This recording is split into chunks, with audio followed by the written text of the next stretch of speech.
बिहार के नेता प्रतिपक्ष तेजस्वी यादव ने भारत सरकार की नीति आयोग की रिपोर्ट का हवाला देते हुए कहा कि 20 वर्षों से बिहार और 11 वर्षों से केंद्र में नीतीश मोदी की सरकार रहने के बावजूद एनडीए सरकार ने बिहार को बेरोजगारी, पलायन और गरीबी का मुख्य केंद्र बना दिया है। यह मैं नहीं, साल दर साल भारत सरकार की नीति आयोग की रिपोर्ट कर रही है। टेक्नोलॉजी, उदारीकरण और एआई के दौर के पश्चात भी विगत 20 वर्षों में बिहार के प्रति व्यक्ति आय विश्व के सबसे गरीब अफ्रीकी देशों युगांडा और रवांडा से भी कम है। बिहार के 8 करोड़ युवा 20 वर्षों के मुख्यमंत्री से निम्नलिखित सवाल पूछना चाहते हैं। बिहार में केला, मकई, मखाना, चावल, गन्ना, आलू, लीची, आम इत्यादि अनेक विश्व प्रसिद्ध अनाज, फल, सब्जियों का इतना उत्पादन होता है, लेकिन इन सभी से संबंधित खाद्य प्रसंस्करण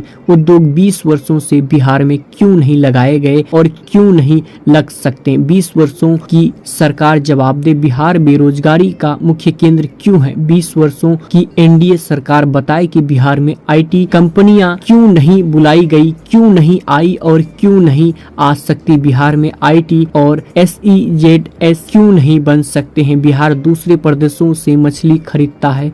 20 वर्षों की सरकार बताएं कि बिहार में मछली उत्पादन संबंधी तमाम संसाधन होने के बावजूद यहाँ ऐसी व्यवस्था क्यों नहीं कर सकते? बिहार में मछली उत्पादन को बढ़ावा देकर यहाँ जिलावार मछली बाजार लगाकर मछुआरों की आमदनी और उत्पादन क्यों नहीं बढ़ा सकते हैं? 20 वर्षों की सरकार बताएं बिहार में डेयरी प्रोडक्ट यानी दुग्ध उत्पादन संबंधित बड़े उद्योग क्यों नहीं लगाए जा सकते हैं? बिहार का दूध, घी, मक्खन, चीज, पनीर, खोया इत्यादि दूसरे प्रदेशों और देशों में क्यों नहीं भेजा जा सकता? 20 वर्षों की एनडीए सरकार बताएं कि इन्होंने बुनकर उद्योग, लघु उद्योग और हथकरघा उद्योग के लिए क्या किया? इनके शासन में बड़े पैमाने पर इन उद्योगों को बढ़ावा क्यों नहीं दिया गया? 20 वर्षों की सरकार बताए उन्होंने बिहार को अब तक पर्यटन केंद्र के रूप में विकसित क्यों नहीं किया? बिहार में पर्यटन की असीम संभावना है। 20 वर्षों की सरकार नियुक्ति, भर्ती, परीक्षा और प्रक्रिया को